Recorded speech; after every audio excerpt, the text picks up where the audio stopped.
So our prospect pool overviews continue on today with the Vancouver Canucks. So the Vancouver Canucks this past season had honestly a breakout year. In previous years, they weren't one of the worst teams in the league, but they weren't a playoff team either. They were kind of just stuck in mediocrity for a long time, which has made their prospect pool not the worst, but it's definitely not the best. It is somewhere in the middle pack, more or less. So we'll get into it here straight away. First off, there are no graduating prospects. I thought about maybe putting Shilovs in there, but actually he's only played like 8 games at the NHL level. So honestly, he's still classified as a prospect. But there's a few guys we won't talk about in this episode because I feel like they've kind of decreased in value. A2 Ratty, we won't be talking about in this year's pool overview. We did talk about him last year. And Akito Hirose. I don't know how. I forgot about Elias Pettersson last year. I didn't this year. But regardless, this should be a fun prospect pool overview here for you guys. Starting off with Jonathan Lekkerimäki, a right wing from Huddinge, Sweden, 5'11", 172 pounds. He won the U18 World Junior Gold in 21-22, and he was drafted 15th overall in 2022 as well. Lekkerimäki is honestly one of the most underrated prospects in the league right now. I don't think a lot of people talked about how this guy had an amazing performance in the World Juniors and honestly has looked really impressive playing against men in Sweden. So it makes things a lot more impressive. And one thing that I've really noticed with a lot of Vancouver Canucks prospects is that they love their Swedes. They love Swedish guys. This team, again, is primarily a lot of Swedish-born players. There's a few guys we're going to talk about in here that are from Canada and a guy from Latvia too, but the rest are from Sweden. So they love their Swedish guys. So Lekkerimäki played 6 games played with the Abbotsford Canucks this past year. I think with that, I would imagine he comes over and plays a full season in North America next year, given that he's played already a few games up. It wouldn't surprise me, though, that he has to go back to Sweden. We'll see. But regardless, Lekkerimäki in 46 games played with Arabo HK. He had 19 goals, 12 assists for 31 points in the Swedish leagues over there. He, again, as I said, looked great in World Juniors. Like, I remember when I was watching this past year's Juniors, and it was Sweden and the U.S. in the finals. Lekkerimäki looked absolutely terrific and was probably Sweden's best player through a lot of those stretches. So, impressive there. He's going to be a stud for Vancouver, and I don't think enough people are talking about how good he's going to be. But in terms of NHL-wise, he probably won't make it to the pros until 2025-26. Again, he will spend a year in the AHL, which I guess is the pros. But regardless, he is not going to play in the NHL next season, barring he doesn't make the team out of camp. Obviously, that could happen. But regardless, Lekkerimäki, without a doubt, the best prospect in this team's pool. Next up then for my other forward, I got Linus Karlsson. Karlsson, a center/right wing from Esko, Sweden. He is 6'1", 179 pounds. He was traded to the Canucks from the Sharks. So that was an interesting move. Honestly, I think in a lot of these that I've done over the years, this is one of the few prospects who I talk about that has been traded. Obviously, Cutter Gauthier, when we get to Anaheim, will qualify for that now. But obviously, Linus Karlsson, one of those guys that was a traded prospect, and he looks like he could be pretty solid. Now, we did play 4 games played with the Canucks this past year. I believe he did play a little bit in the playoffs, too.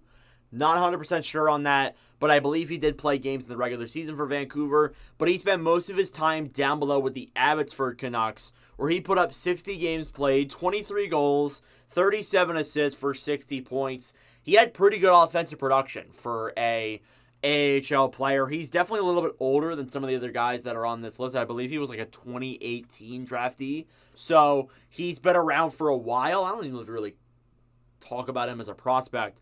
But regardless, Karlsson looks like he has a lot of potential. It's just a matter of, can he transition that offense into the NHL? That's your biggest question that you ask. He could make the team out of camp next year. I'm not ruling it out. But honestly, I think Karlsson probably spends another year down in Abbotsford. Next up, then, we have a new guy we're talking about. So, again, I took out A2 Ratty. We're not going to talk about him in this episode. We're going to talk about Archdeep Veins, who played some games this past year in the NHL. He's a left wing from Surrey, Canada, so he's a hometown kid. 6 foot, 183 pounds. He played 8 games with the Canucks this past year. Again, so he came up, played a couple games I believe he is the first player of Asian heritage to make his NHL debut for Vancouver, if I'm correct. He has a great story. I think it's terrific to hear about it. He's a hometown kid with Asian heritage and makes the NHL. He was undrafted too. He was an undrafted player, was signed by the Canucks, and actually looks like a good pickup. This past year with Abbotsford, he put up 59 games, had 16 goals, 39 assists for 55 points. He was an American Hockey League All-Star. He played terrific through a lot of the stretches for the AHL Canucks. So again, we'll see if they get time up.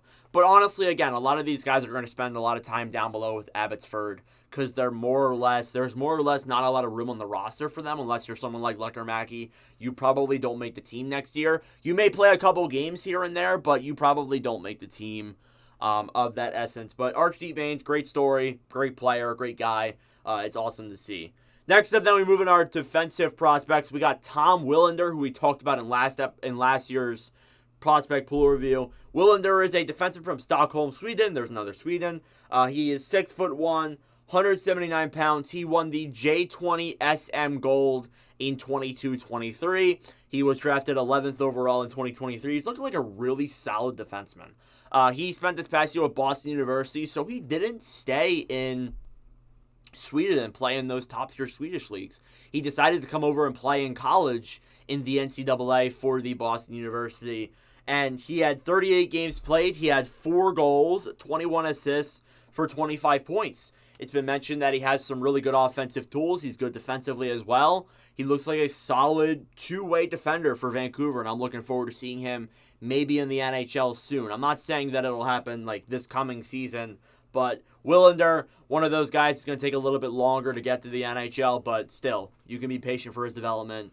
Vancouver is definitely doing well when it comes to defense right now, so I like that above all. Next up is the new guy. I should have talked about him last year, but I didn't for some reason. We have Elias Pettersson, and no, not the Pettersson that is currently on the team who signed an 8-year extension. We have the defensive prospect, Elias Pettersson, a defenseman from Västra, Sweden. He's 6'4", 209 pounds. He won the U18 World Junior Gold in 22-23. He was drafted 80th overall in 2022, so he was a later pick. Way later in the draft. I think that's like 3rd round. But he did come over and play some games for Abbotsford. He was loaned a couple times in the SHL. But this past year with Västra's IK, he played 34 games, had 3 goals, 11 assists, 14 points. He doesn't strike me as a guy that's going to play offense. Like, he's not an offensive defenseman.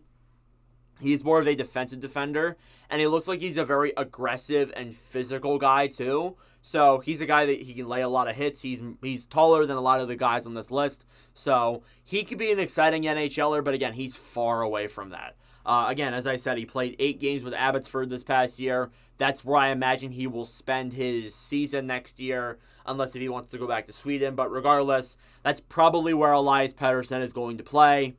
That being the defensive one. I keep having to say that. I can't wait until the guy makes it to the NHL and the announcers are gonna have to make a cheat sheet and try and determine to the audience who the hell's who with the Elias Pettersson. I think that's pretty funny. But regardless, he should be a solid prospect for Vancouver as well. Next up then is our goalie prospect, and I went with Artur Shilovs. Shilovs, you might not even think he's a prospect, but playoff games don't count in your prospects eligibility. He is a goalie from Riga, Latvia, 6'4", 216 pounds, drafted 156th overall in 2019. The guy played 4 games played with the NHL Canucks in the regular season, plus 10 playoff games in the playoffs. And this past year with Abbotsford, he had 34 games played, 16, 11, and 6, a 2.74 and a .907 with the AHL Canucks. Again, this guy is special. We saw in the playoffs that this guy can be a really special goalie. Honestly, this team with Shilovs as their starter, not even Demko, not even DeSmith, they made it to Game 7 of the second round. That is beyond impressive for a guy that was looked at as a third-string goalie, a player who was still developing, still trying to get to that point. But Shilovs, he's going to be the backup next season with DeSmith departing and them signing Shilovs to I think it was like a 2 or 3 year extension. But he is going to be special. Now, he won't be the starter for a while. He's going to be primarily the backup for a lot. But regardless, it makes me really excited to see Shilovs in the NHL playing for Vancouver. So again, you have a lot of things to look forward to if you're Vancouver. The team is good. Your prospect pool is pretty solid compared to a lot of other playoff teams. And I think it makes it really exciting for the Canucks in the coming seasons. Now, other prospects that are in the pool for Vancouver do go as follows. You also have Eetu Räty and Akita Hirose. As I mentioned, were guys that we talked about in previous overviews, but didn't talk about in this one. You also have Max Sazin and Cole McWard as other prospects that are in Vancouver's pool. And that is your prospect pool for the Vancouver Canucks. So, yeah, honestly, again, as I said, for a playoff team, it's a pretty damn good pool. But again, it's not the best, it's not the worst, it's a pretty average pool. But regardless, let me know your thoughts in the comment section down below. Thank you all for watching. If you enjoyed, make sure to like, subscribe down below. I really appreciate it. We are still trying to get to 3,000 subscribers. But anywho, thank you all for watching, and I'll see you guys in the next video. Adios.